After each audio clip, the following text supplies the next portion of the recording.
स्वागत है दोस्तों आपका बीपीएससी हंट में।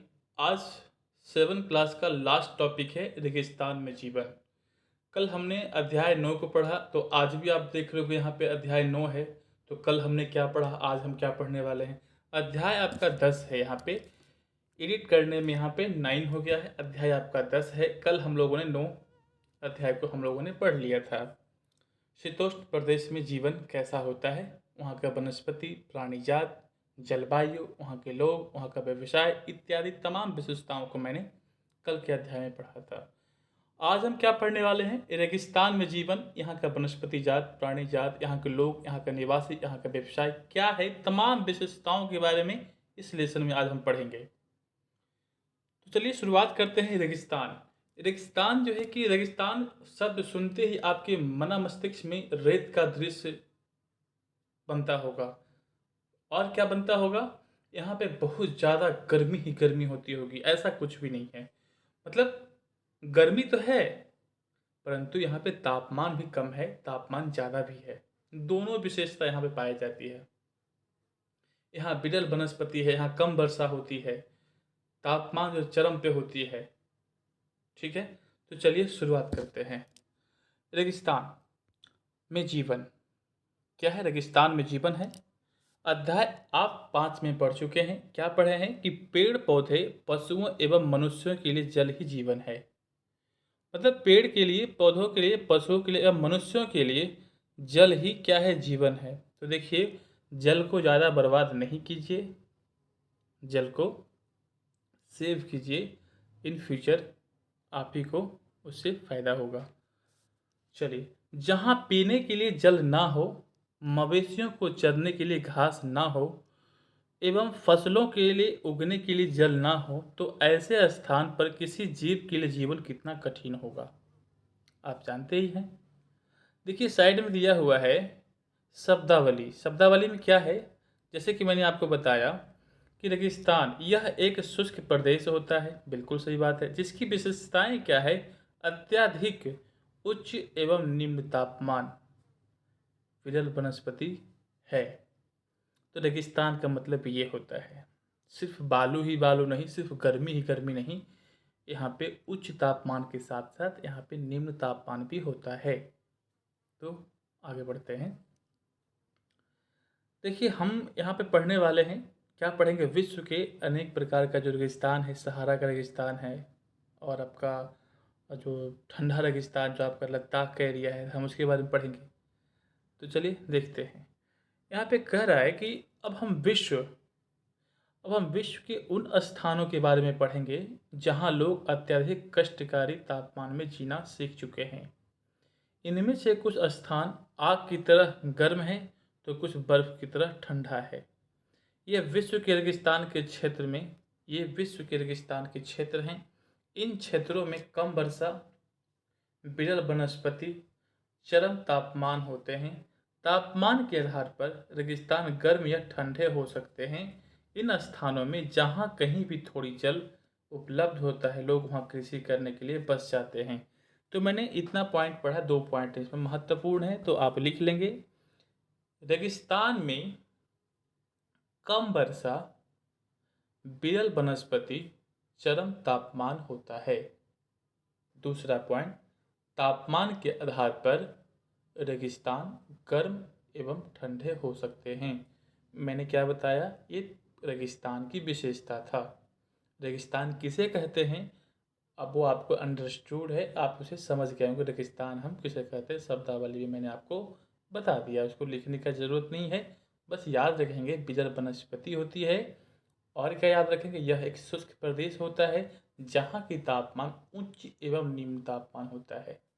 यहाँ विरल वनस्पति होती, इस प्रकार से आप इसे याद रखेंगे। ठीक है, तो दो, अब यहाँ पे हम चौथा पॉइंट क्या पढ़े कि जहाँ पे जल की उपलब्धता होती है। आप ही सोचिए, विचार कीजिए इसके ऊपर, आपको कहीं पानी नहीं मिले तो आप क्या करेंगे। अगर एकाएक पानी आपको मिल जाए तो आप क्या करेंगे, उस पानी का उपयोग करेंगे, कृषि करेंगे, पटाई करेंगे, या फिर पानी पिएंगे, जो भी करेंगे ना। तो यहाँ पे लोग कह रहे हैं कि जहाँ पे पानी मिलता है वहाँ पे लोग कृषि करने के लिए बस जाते हैं। तो ये आपको मैंने समझा दिया, इसे लिखने का ज़रूरत नहीं है। नोट्स बनाना है, कॉपी भरना नहीं है, नोट्स बनाना है ना, किताब को छापना नहीं है कॉपी में अपने। चलिए अब हम पढ़ने वाले हैं गर्म रेगिस्तान सहारा। गर्म रेगिस्तान सहारा क्या है इसके बारे में मैं आपको बता दूं, फिर मैं इसके पढ़ाता हूँ।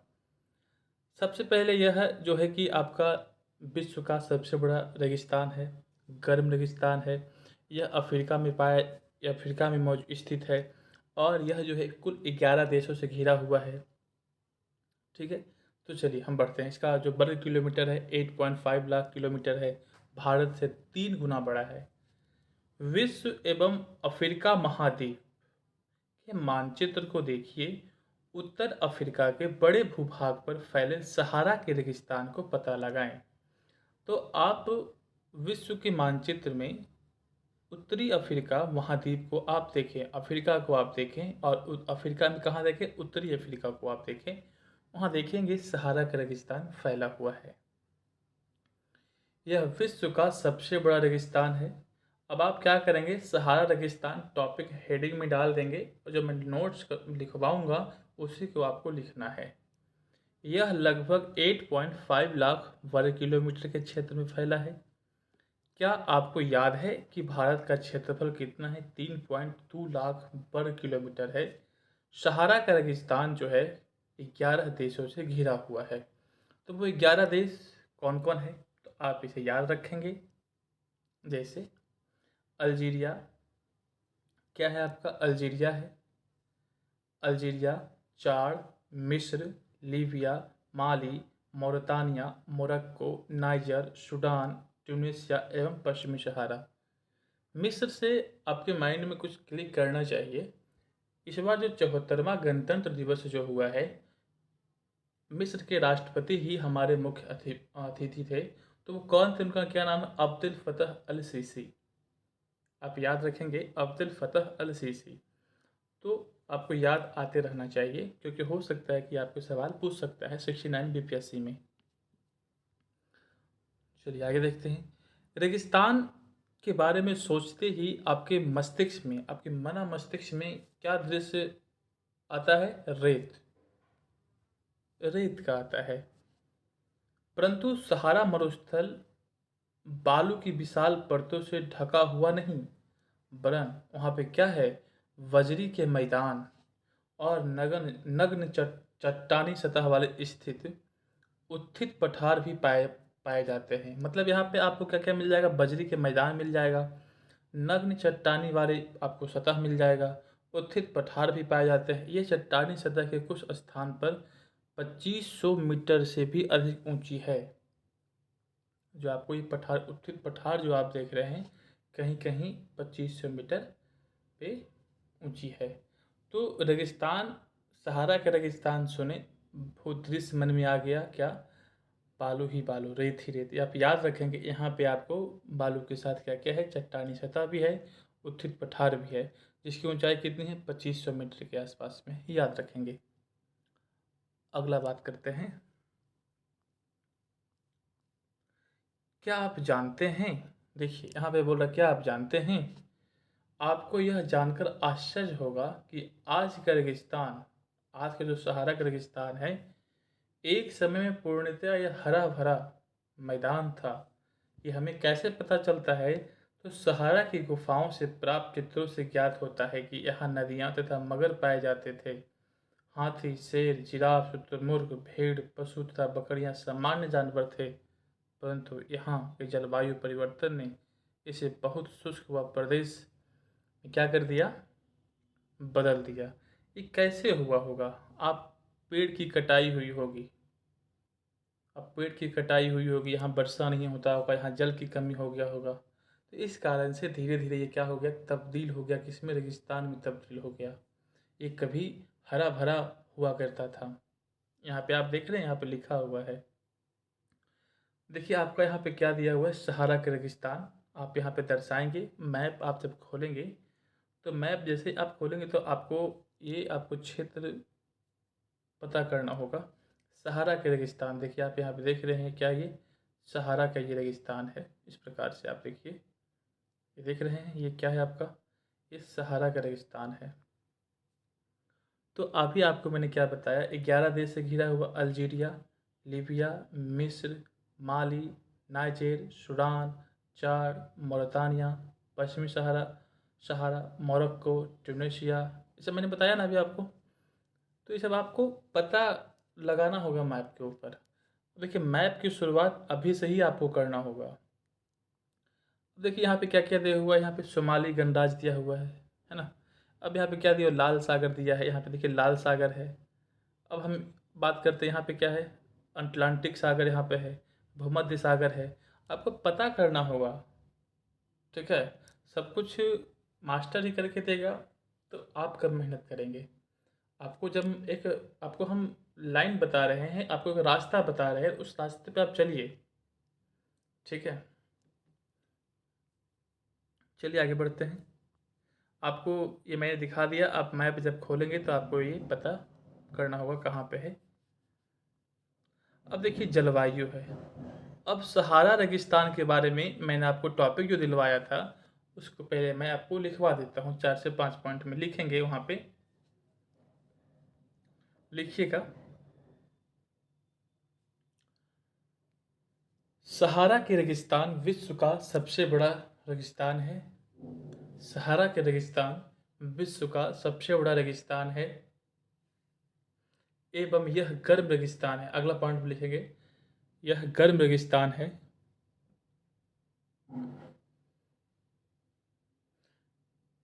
गर्म रेगिस्तान है। टोटल यह 11 देशों से घिरा हुआ है। यह 11 देशों से घिरा हुआ है। 11 देशों से घिरा हुआ है। कौन कौन, तो लिखेंगे Niger, Niger, Chad, Sudan, Niger, Chad, Sudan, पश्चिमी सहारा, पश्चिमी सहारा, मिस्र, मिस्र, Mauritania, Mauritania, Libya, Libya, Algeria, Algeria, Tunisia, Tunisia, Mali, Mali, Morocco में मिलता है, मोरक्को में मिलता है। 11 देश, 11 देश आपको याद आते रहना चाहिए, ठीक है। हो सकता है एग्जामिनर पूछ दे अफ्रीका का किस किस देश में फैला हुआ है, आपको 4 ऑप्शन दे दे, तो फिर आप कंफ्यूज कर सकते हैं, इसलिए आपको याद करना ही पड़ेगा। लिखेंगे यह 8.5 लाख, यह 8.54 पर किलोमीटर वो फैला हुआ है। यह 8.5 वर्ग किलोमीटर पे फैला हुआ है, जो जो भारत से 3 गुना बड़ा है, जो भारत से 3 गुना बड़ा है, भारत से 3 गुना बड़ा है। तो मैंने अभी यही पढ़ा है, इसमें आपको मैंने लिखवा दिया। अब हम बात करते हैं क्या, अब देखिए उत्थित पठार, नग्न, ये सब आपको नहीं लिखना है। 2500 मीटर हो जाए, वो आपको याद रहना चाहिए। सब हम बात यहाँ पे इसमें लिख ही देंगे, तो फिर नोट्स का क्या मतलब हुआ, आपको कुछ याद भी तो रहना चाहिए ना। चलिए अब हम यहाँ की जलवायु के बारे में पढ़ने जा रहे हैं। जलवायु को हेडिंग में डाल दें, ये समाप्त होगा, मैं आपको लिखवाऊँगा। चलिए, सहारा के रेगिस्तान की जलवायु अत्यधिक शुष्क एवं गर्म है। यहाँ की वर्षा ऋतु अल्पकाल के लिए होती है। यहाँ वर्षा की ऋतु क्या होती है, अल्पकाल के लिए होती है। यहाँ आकाश बादल रहित एवं निर्मल होता है। यहाँ नमी संचय होने की अपेक्षा तेजी से वाष्पित हो जाती है। दिन अविश्वसनीय रूप से गर्म होते हैं। दिन के समय तापमान 50 डिग्री सेल्सियस पहुँच जाता है। सोचिए, हम लोग 40-44 डिग्री में हालत ख़राब हो जाता है, यहाँ के जो लोग रहते होंगे उनकी हालात कैसी रहती होगी। जिससे रेत ऊपर चला जाता है, जिससे रेत एवं नगण्य चट्टानें अधिक गर्म हो जाती है। जिससे क्या होता है, रेत एवं चट्टानें, जो नग्न चट्टान जो होते हैं, अधिक गर्म हो जाता है। इनके तापमान का विकिरण होने से चारों तरफ सब कुछ गर्म हो जाता है। रातें अत्यधिक ठंडी होती है तथा तापमान गिरकर हिमांक बिंदु लगभग 0 डिग्री सेल्सियस तक पहुंच जाता है। कितनी बड़ी विविधता है यहाँ पे। देखिए, दिन के समय में अत्यधिक गर्मी, 50 डिग्री सेल्सियस से गर्मी, और रात के समय में क्या है, हिमांक पे पहुंच जाता है 0 डिग्री से। कितनी बड़ी विविधता है। ऐसी विविधता पृथ्वी पर कहीं भी आपको देखने को नहीं मिलेगा, सिर्फ इसके अलावा छोड़ करके। इसे याद करते हुए चलेंगे, समझते हुए चलेंगे। तो मैंने क्या बताया, 3 पॉइंट इसमें लिखेंगे, 3 पॉइंट, ज़्यादा नहीं लिखेंगे। सहारा रेगिस्तान की जलवायु अत्यधिक गर्म एवं शुष्क होती है। सहारा रेगिस्तान की जलवायु अत्यधिक गर्म एवं शुष्क होती है। दूसरा पॉइंट लिखेंगे, दिन के समय में तापमान 50 डिग्री सेल्सियस से ऊपर, दिन के समय में तापमान 50 डिग्री सेल्सियस से ऊपर ऊपर तथा रात के समय में 0 डिग्री सेल्सियस तक पहुंच जाता है तापमान।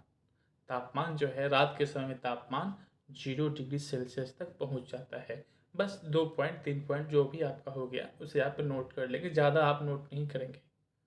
ऐसा नहीं लिखेंगे कि यहाँ पे चट्टान गर्म हो जाती है, सब कुछ गर्म हो जाता है, ऐसा कुछ भी नहीं लिखना है।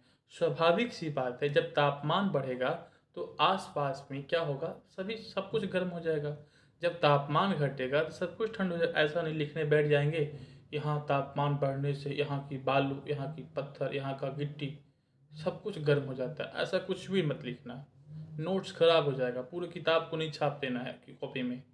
नोट्स का मतलब होता है कि कुछ शब्द को हमको वहाँ पे रखना होता है, ताकि हम बाद में मतलब उसको हम विस्तार कर सकें।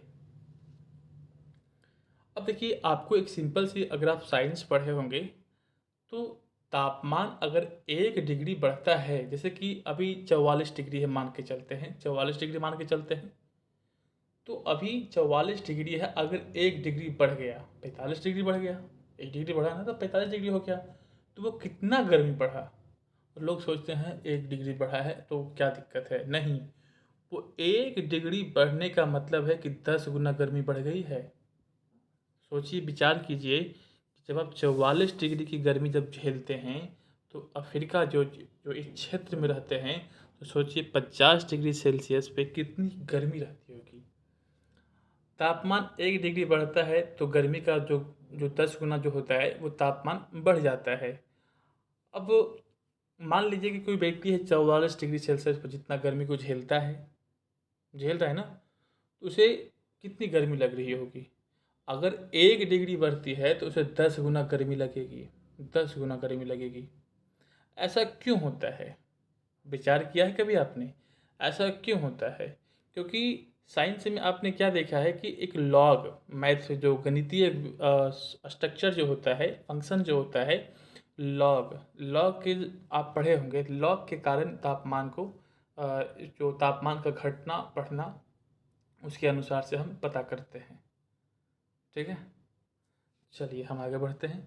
वनस्पति एवं प्राणीजात, वनस्पति एवं प्राणीजात टॉपिक डाल देंगे, जो मैं लिखवाऊंगा उसे आपको लिखते चलना है। चलिए आगे बढ़ते हैं।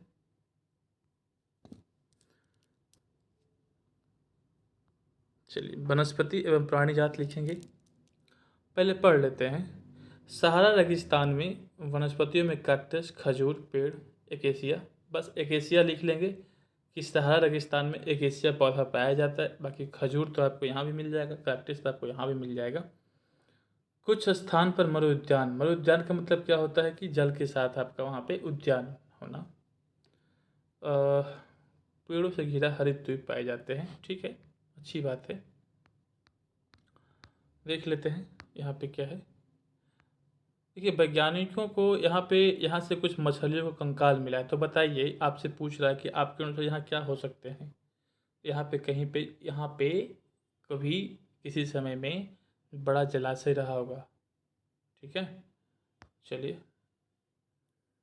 यहाँ जानवर में क्या है, ऊँट है, लकड़बग्घा है, सियार है, यही सब है जो भारत में भी मिलते हैं। हाँ, यहाँ पे सबसे जहरीली सांप यहीं मिलती है। अब यहाँ के लोग के बारे में हम पढ़ेंगे।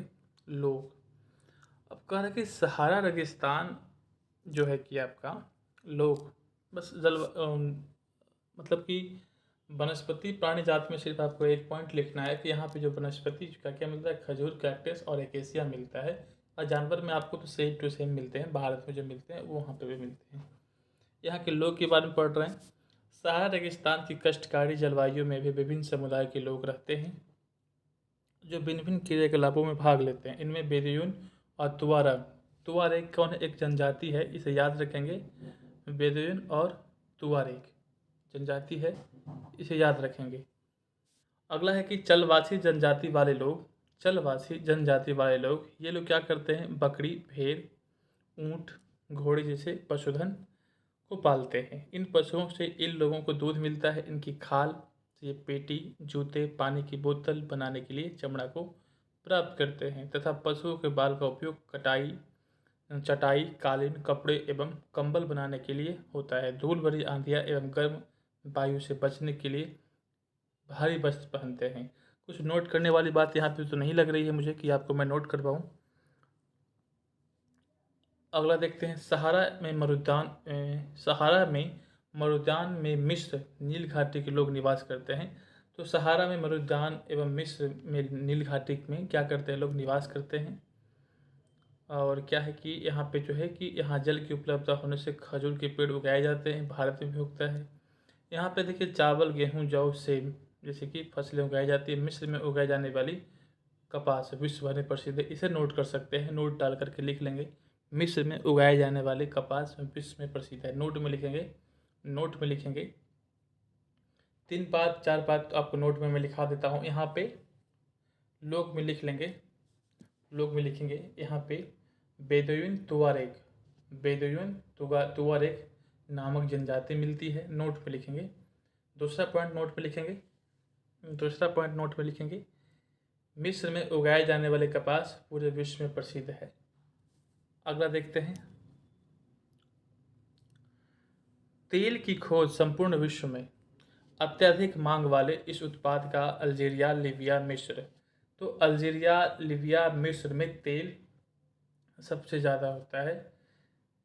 सहारा रेगिस्तान में तेज़ी से इसके कारण क्या हो रहा है? सहारा रेगिस्तान में परिवर्तन हो रहा है। यहाँ पे संसाधन है ना, तो लोग तो यहाँ पे इन्वेस्ट करेंगे तो यहाँ पे परिवर्तन तो होगा ही ना। इन क्षेत्रों में प्राप्त अन्य महत्वपूर्ण खनिज में क्या है? लोहा है, फास्फोरस है, मैग्नीज है एवं यूरेनियम सम्मिलित है। इसे आप लिख लेंगे कि तेल के उत्पादक में कौन कौन है? आपके अल्जीरिया है, लीबिया है, मिस्र है। लिख लेंगे अल्जीरिया, लीबिया, मिस्र तेल उत्पादक क्षेत्र है, तेल उत्पादक क्षेत्र है। एवं यहाँ लोहा, फास्फोरस, मैग्नीज, यूरेनियम भी मिलते हैं। अल्जीरिया, लीबिया, मिस्र तेल उत्पादक क्षेत्र हैं एवं यहाँ लोहा, फास्फोरस, मैग्नीज, यूरेनियम भी मिलते हैं। ठीक है, आगे बढ़ते हैं। यहाँ पे क्या कह रहा है? यहाँ पे देखिएगा, यहाँ कह रहा है आपको जब रेत को पवन उड़ा ले जाती है तो वहाँ गर्त बन जाती है, मतलब गड्ढा बन जाती है। जहाँ गर्त में भूमिगत जल सतह पर आ जाता है वहाँ मरुद्यान बनते हैं। ये क्षेत्र उपजाऊ होते हैं। लोग इनके आसपास क्या करते हैं? निवास करते हैं। और क्या करते हैं? खजूर के पेड़, अन्य फसल उगाते हैं। कभी कभी यह मरुद्यान असमान रूप से बड़ा भी हो सकता है, जैसे कि मोरक्को में क्या है? देखिएगा, मोरक्को में एक मरुद्यान है। मोरक्को में क्या है? टैफिलालेट। क्या है? टैफिलालेट। टैफिलालेट जो है कि बहुत भयानक शब्द है। टैफिलालेट जो है, टैफिलालेट क्या है कि मरुद्यान है जो कि बहुत विशाल मरुद्यान है। जैसे कि क्या है? 13,000 वर्ग किलोमीटर क्षेत्र पर ये फैला हुआ है। इसे लिख लेंगे, टैफिलालेट। टैफिलालेट एक मरुद्यान है। टैफिलालेट एक मरुद्यान है जो मोरक्को में स्थित है, जो मोरक्को में स्थित है। यह 13,000 वर्ग किलोमीटर में फैला हुआ है। ठीक है, चलिए आगे बढ़ते हैं। अब देखिए आ गया है ठंडा रेगिस्तान लद्दाख। तो इसके बारे में पढ़ते हैं। अब देखिए लद्दाख का मतलब यहाँ क्या होगा? लद्दाख शब्द 2 शब्दों से मिलकर बना है।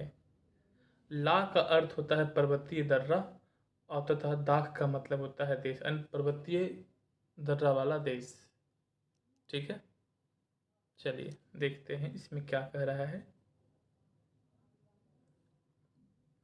हम बात करते हैं जब लद्दाख जो है रेगिस्तान जो है, ठंडा रेगिस्तान लद्दाख जम्मू एवं कश्मीर के पूर्व में बृहद हिमालय में स्थित लद्दाख जो है कि क्या है, एक मिनट,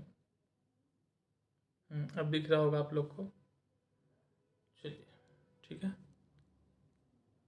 कह रहा है कि जम्मू एवं कश्मीर के पूर्व में बृहद हिमालय में स्थित है। पहला पॉइंट, लद्दाख जो है जम्मू कश्मीर के पूर्व में है और बृहद हिमालय में स्थित है। पहला पॉइंट टॉपिक डाल देंगे, मैं लिखवा दूंगा इसे, ठीक है। एवं ठंडा रेगिस्तान है, क्या है, एक ठंडा रेगिस्तान है। इसके उत्तर में काराकोरम पर्वत श्रेणी एवं दक्षिण में जास्कर श्रेणी स्थित है। लद्दाख से होकर अनेक नदियां बहती है, जिनमें सिंधु नदी प्रमुख नदी है। ये नदियां गहरी घाटियां महाखंड मतलब गहरे भाग का निर्माण करती। लद्दाख में अनेक हिमानियां पाई जाती है, जैसे कि ग्रेंगी हिमानी। लिख लेंगे जम्मू का, लिखेंगे लद्दाख के बारे में लिखेंगे, जहाँ तक मैं लिख पाऊंगा वहाँ तक लिखेंगे, नहीं तो इसको मैं पूरा पढ़ ही लेता हूँ, फिर मैं लिखा दूंगा, आसानी रहेगा। लद्दाख की ऊंचाई कारगिल में लगभग 3000 मीटर से लेकर काराकोरम में 8000 मीटर से भी अधिक पाई जाती है।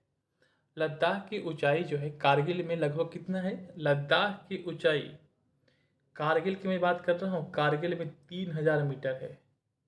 3000 मीटर से लेकर के काराकोरम में 8000 मीटर से अधिक पाई जाती है। तो कारगिल में लद्दाख की ऊंचाई कितनी है, तो 3000 मीटर है। काराकोरम में कितनी है, 8000 मीटर है, ठीक है। अधिक ऊंचाई के कारण यहाँ की जलवायु अत्यधिक शीतल एवं शुष्क होती है। इस ऊंचाई पर वायु परत पतली होती है, जिससे सूर्य की गर्मी अत्यधिक तीव्रता महसूस, ये ठंडी तो होती है प्रदेश, परंतु सूर्य की तीव्रता यहाँ पे, सूर्य की जो रोशनी होती है बहुत तीव्र लगती है, क्योंकि यहाँ पे वायु जो है रोकने वाली तो है नहीं, डायरेक्ट हमारे बॉडी पे लग रही है। तो अगर आपको यहाँ पे खड़ा कर दिया जाए, एक तरफ से आपको सूर्य की रोशनी लग रही है, एक तरफ से आपको ठंडा लग रहा है, तो आप दोनों रोग से ग्रसित हो सकते हैं, ठीक है। तो कह रहा है कि ग्रीष्म ऋतु के दिन में तापमान 0 डिग्री सेल्सियस से अधिक होता है एवं रात के तापमान 0 से -30 डिग्री सेल्सियस से नीचे चला जाता है। शीत ऋतु में यह बर्फीला ठंड हो जाता है। तापमान लगभग हर समय -40 डिग्री सेल्सियस से नीचे ही रहता है, क्योंकि यह हिमालय के वृष्टि छाया प्रदेश क्षेत्र में स्थित है, अतः यहाँ वर्षा बहुत कम होती है। तो रेगिस्तान का मतलब ही मैंने क्या बताया था, कम वर्षा, विरल वनस्पति, तापमान उच्च होना, तापमान निम्न होना, तो मैंने आपको बताया था इसको, है ना। तो अब लिखेंगे लद्दाख के बारे में, आप लिख लेंगे। पहले आप ये समझिए कि अगर आपके मन में कोई सवाल आता है, और जैसे सहारा रेगिस्तान जो मैंने पढ़ा है, तो आपको लगता होगा, सवाल आया होगा मन में कि यहाँ पे जो मरुस्थल में जीव जंतु कैसे जीवित रहते होंगे। तो मैं आपको आंसर बता देता हूँ, ताकि जो भी इस वीडियो को देखेंगे उनको लाभ होगा इससे। देखिए, यहाँ के जो जीव होते हैं वो बहुत ही यहाँ के जीवें बहुत अनुकूलन मिलते हैं। जैसे कि रात के समय में क्या होता है, यहाँ के जीव सक्रिय रहते हैं, क्योंकि रात के समय में तापमान कम रहता है। और क्या होता है, इनके शरीर के ऊपर विशेष प्रकार की कवरिंग होती है। जैसे कि हमारा ऊँट जो होता है, हमारे ऊँट में क्या होता है कि ऊँट में क्या होता है, वसा की परत मिलती है, जो क्या अत्यधिक उष्मा होने के कारण भी वो बाष्पीकृत जल को बाष्पीकृत नहीं होने देता है, जब इसमें पसीना ग्रंथियाँ नहीं पाया जाता है।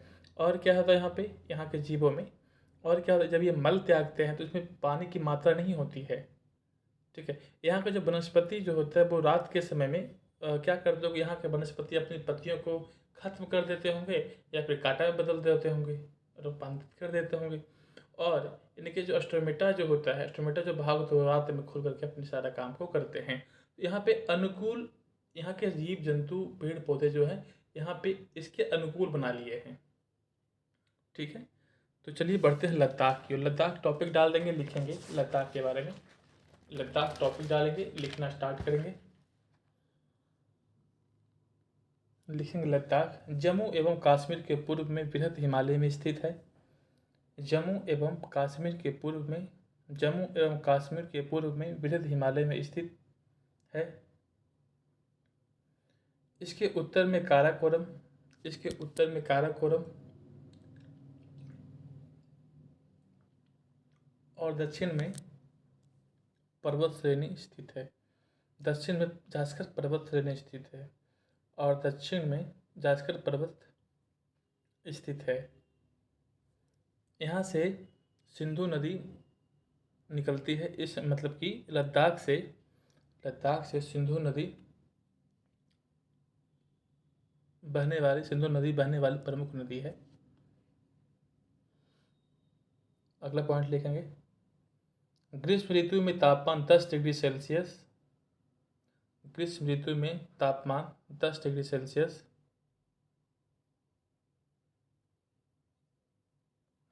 रात के समय में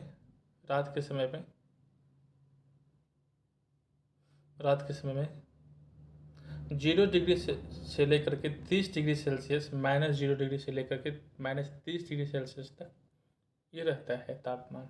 ठीक है, तो मैंने यहाँ के बारे में, लद्दाख के विशेषता के बारे में मैंने आपको बता दिया है। अब हम इसके बारे में पढ़ने जा रहे हैं, वनस्पति और प्राणी जगत के बारे में देख लेते हैं। यही देखिए आपका लद्दाख है। तो जब आप मैप खोलेंगे ना लद्दाख को, तो अब मैं आपको बता देता हूँ, लद्दाख जैसे आप खोलेंगे भारत की मैप, लद्दाख में जब जाएंगे देखिएगा यहाँ ये आपका क्या है, लद्दाख श्रेणी है। आप ये देख रहे हो कि ये आपका क्या है, ये देखिए लद्दाख श्रेणी है पूरा। ठीक है, ये लद्दाख श्रेणी है पूरा एरिया आपका। देखिए यहाँ पे क्या है, श्योक नदी है, इरस नदी है, सिंधु नदी है, और क्या है, जैसे कि मैंने आपको क्या बताया था यहाँ पे आपको मैंने बताया, और यहाँ पे श्योक नदी है। ये वो श्योक नदी नहीं जो बिहार में बहती है, वो श्योक नदी वो अलग है, ये श्योक है, वो शोक है। यहाँ पे कन्फ्यूजन डाल सकता है आपको, याद रखेंगे। चलिए, तो इस मैप को आपने देख लिया। अब हम बात करने जा रहे हैं यहाँ की वनस्पति जात और प्राणी जात देखेंगे। यहाँ के वनस्पति और प्राणी जात के बारे में देखेंगे। कह रहा है यहाँ पे, यहाँ उच्च शुष्कता के कारण वनस्पति विरल है। यहाँ जानवरों को चरने के लिए कहीं कहीं घास एवं छोटी छोटी झाड़ियाँ मिलती है। घाटी में सरपत एक पौधा है जिसे आपका बैट जिसे खेलते हैं खिलाड़ी लोग, उससे बनता है, बहुत अच्छा बनता है उससे सरपत।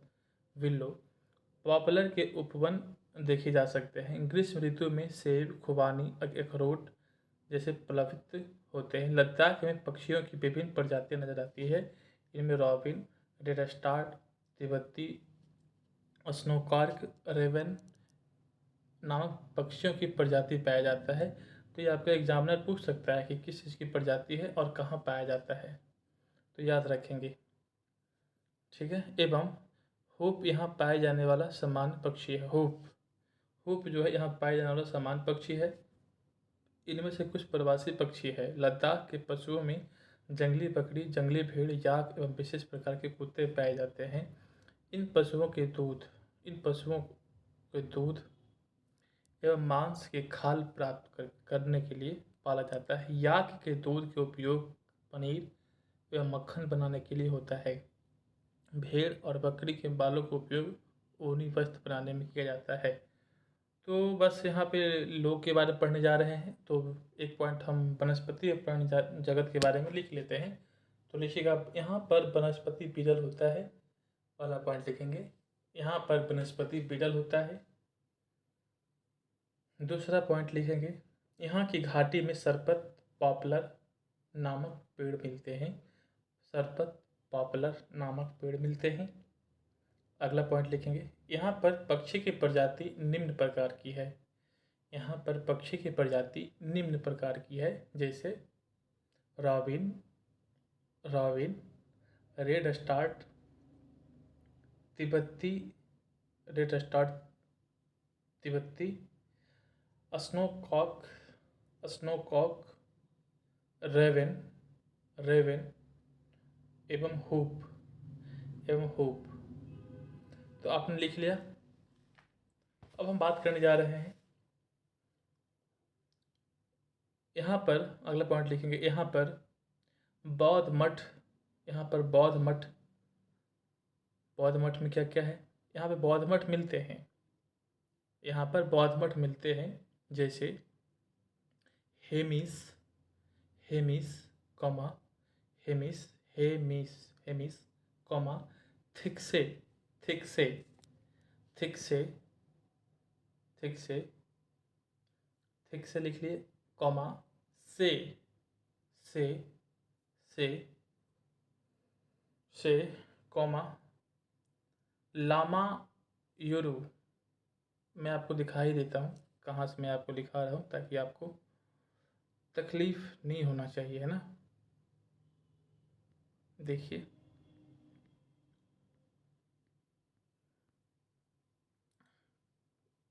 मैं आपको दिखा ही देता हूँ, 1 मिनट रुक जाइएगा आप लोग। चलिए पहले पढ़ लेते हैं, मैं आपको लिखवा दूंगा। हाँ, लामा यूरो लिख लिए, प्रसिद्ध मठ है जो अपने परंपरागत, जो अपने परंपरागत, जो अपने परंपरागत गोपा के साथ स्थित है। गोपा एक शैली है, गोपा के साथ स्थित है।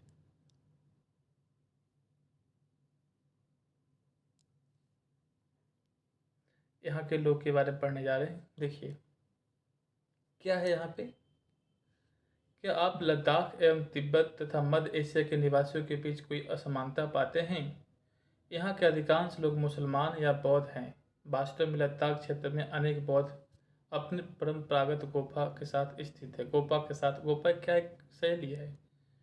कुछ प्रसिद्ध मठ है, हेमिस, ठीक से, अब देख लीजिए से, एवं लामा यूरू, लामा यूरू स्थित है। तो मैं यही लिखा रहा था आपको। ग्रीष्म ऋतु में यहाँ के निवासी जौ, आलू, मटर, सेम, शलजम की खेती करते हैं। ठीक है। रात यहाँ पे क्या होता है कि शीत ऋतु में जलवायु इतनी कष्टकारी होती है कि लोग धार्मिक अनुष्ठान एवं उत्सवों में अपने आप को व्यस्त रखते हैं। अगला है आपका कि यहाँ की महिलाएं अत्यधिक परिश्रमी होती है, केवल घर एवं खेतों में काम ही नहीं करती बल्कि छोटे छोटे व्यवसाय एवं दुकानों को भी संभालती है। लद्दाख की राजधानी, नेक्स्ट पॉइंट लिखिएगा इसी में, नेक्स्ट पॉइंट लिखेंगे, नेक्स्ट पॉइंट लिखेंगे। लद्दाख की राजधानी लेह सड़क एवं वायु मार्ग द्वारा भली भांति जुड़ी हुई है। राष्ट्रीय राजमार्ग 1A लेह को जोजिला दर्रा एवं होते हुए कश्मीर घाटी से जोड़ता है। तो लिखेंगे राष्ट्रीय राजमार्ग 1A, राष्ट्रीय राजमार्ग 1A लेह को जोजिला दर्रा होते हुए, जोजिला दर्रा होते हुए कश्मीर घाटी से जोड़ता है, कश्मीर घाटी से जोड़ता है। मैंने क्या लिखाया, राष्ट्रीय राजमार्ग 1A लेह को, लेह क्या है, लद्दाख की राजधानी है, लेह को जोजिला दर्रा होते हुए, जोजिला दर्रा होते हुए कश्मीर घाटी से जोड़ता है। ठीक है, आगे बढ़ते हैं। अब देखिए यहाँ पे कह रहा है कि क्या आप जानते हैं मनाली लेह राजमार्ग 4 दर्रों से गुजरता है। मनाली लेह राजमार्ग 4 दर्रों से होकर गुजरता है। सवाल बन सकता है आपका ये, 4 दर्रों से कौन कौन? रोहतांग ला, बारालाचला ला, लुन गालाचा ला एवं टंगलंग ला।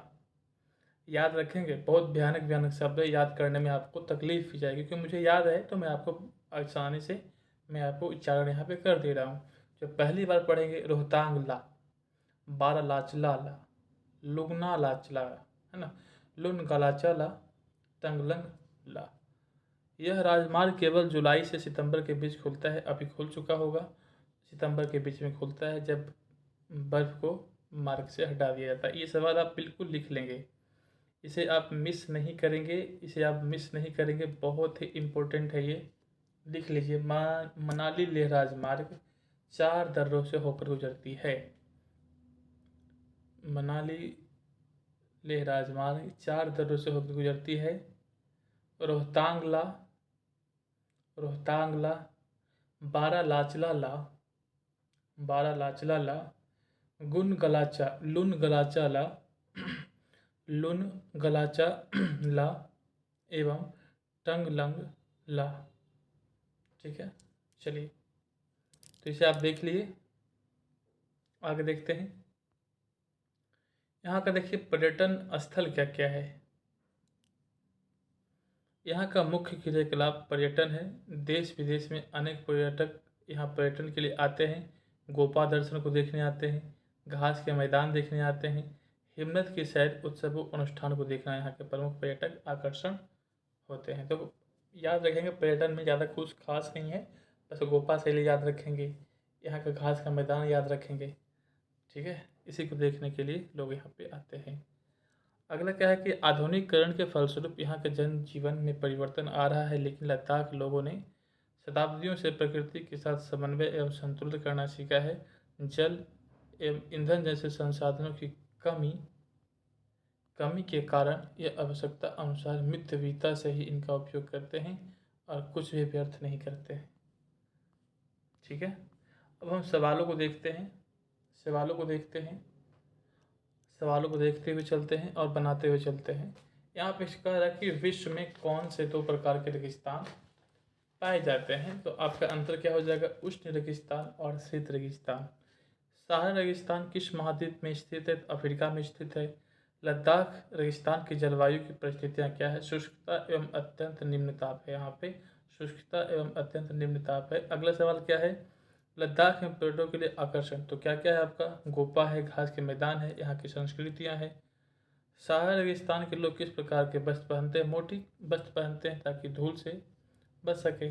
अगला आपका क्या है कि लद्दाख में उगने वाले पेड़ पौधे के नाम बताएं। पेड़ क्या है आपका, पॉपुलर है, सरपत है, जिसे हम बैट बॉल बनाते हैं।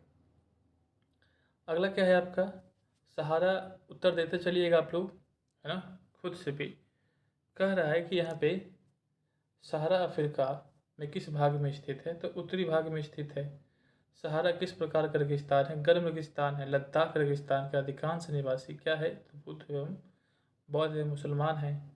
रेगिस्तान की विशेषता क्या है, तो विरल वनस्पति है, विरल वनस्पति है। लद्दाख में हेमिस प्रसिद्ध है, तो क्या है आपका, बौद्ध मठ है, बौद्ध मठ है। मिस्र में निम्नलिखित में से कौन फसल उस मतलब है कि सबसे प्रसिद्ध है, तो मैंने आपको नोट में लिखाया भी था, तो कौन सा है, कपास है। तो चलिए, यहाँ पे कुछ कुछ पॉइंट है जो मैंने आपको स्किप कर दिया है, तो उसे आप लोग देखते चलेंगे। देखिए, क्रिकेट का सबसे अच्छा स्रोत, अच्छा बल्ला कौन सा होता है, सरपत, है ना, यहाँ पे दिया हुआ है, इसे आप लोग नोट कर लेंगे अपनी कॉपी में। अगला पॉइंट क्या है, यहाँ पे देख लेंगे। चीरू या तिब्बती एंटीलोप एक विलुप्त पर्याय जीव है, तो चीरू क्या है, तिब्बती क्या है, तिब्बती एंटीलोप एक प्रकार का जीव है जो अब क्या विलुप्त हो चुका है ना। आगे देखते हैं, शिकारा, इसका शिकार शाहतूश नामक इसके ऊन के लिए होता है। आगे देखते हैं, लद्दाख को क्या कहते हैं, लद्दाख को खा पा चान भी कहते हैं स्थानीय भाषा में। यहाँ क्या कहते हैं, इसका अर्थ क्या होता है, हिमभूमि होता है। लद्दाख को खा पा चान भी कहते हैं। अगला बात करते हैं हम, यहाँ पे क्या है, बस यहाँ तक हम लोगों ने देख लिया था। हाँ, जैसे कि पृथ्वी का सबसे गर्म स्थान आपको कहाँ मिलेगा, लीबिया में मिलता है, जहाँ पे 57 जो है कि लीबिया, जब आपको मैं दिखा देता हूँ। देखिए, पृथ्वी का सबसे ठंडा स्थान आपको क्या है, द्रास, लद्दाख में स्थित है। इससे भी ठंडा स्थान है, बस यहाँ पे दिया गया है। देखिए, पृथ्वी का सबसे गर्म स्थान के बारे में मैं आपको बता रहा था अभी, कहाँ पे दर्ज किया गया है, तो मैं आपको बता देता हूँ। यहाँ पे छूट गया था वो पॉइंट, देखेंगे यहाँ पे। सहारा के अल जिजिया क्षेत्र में एक जगह है जो त्रिपोली लीबिया में दक्षिण भाग में स्थित है। यहाँ के सबसे अधिक तापमान 1922 में 57.7 डिग्री सेल्सियस जो है कि दर्ज किया गया था। देखिए कितना भयानक यहाँ पे सबसे गर्म स्थान है। ठीक है, तो आप लोग पढ़ते चलिए, नोट्स बना लिए होंगे, मुझे ऐसा लगता है कि मैं नोट्स बनवाया है आप लोगों को, तो आप लोग बना भी रहे होंगे। तो मिलते हैं कल की क्लास में, 8 क्लास में। हाँ, एक सोचना है आप लोगों के लिए कि जितना भी अभी तक हमने पढ़ा है, जैसे कि 6 का हो गया, 7 का हो गया, 7 का सारा MCQ आपको एक अलग से प्लेलिस्ट बना करके मैं उसमें NCERT ज्योग्राफी का MCQ प्लेलिस्ट होगा, उसमें आपको सारा सब कुछ आपको MCQ मिल जाएगा। एक एक सवाल, एक एक रिलेशन को आपको मिल जाएगा। आपको किसी भी एग्ज़ाम में प्रॉब्लम नहीं होगी। मैं आपके लिए मेहनत कर रहा हूँ, आप लोग भी मेहनत कीजिए मेरे साथ में, और हमारे चैनल को सब्सक्राइब कीजिए, अपने दोस्तों के साथ में शेयर कीजिए, लाइक कीजिए, कमेंट कीजिए। तो इससे हमें मोटिवेशन मिलेगा और हम आपके लिए और भी मेहनत करेंगे। चलिए मिलते हैं नेक्स्ट वीडियो में। धन्यवाद।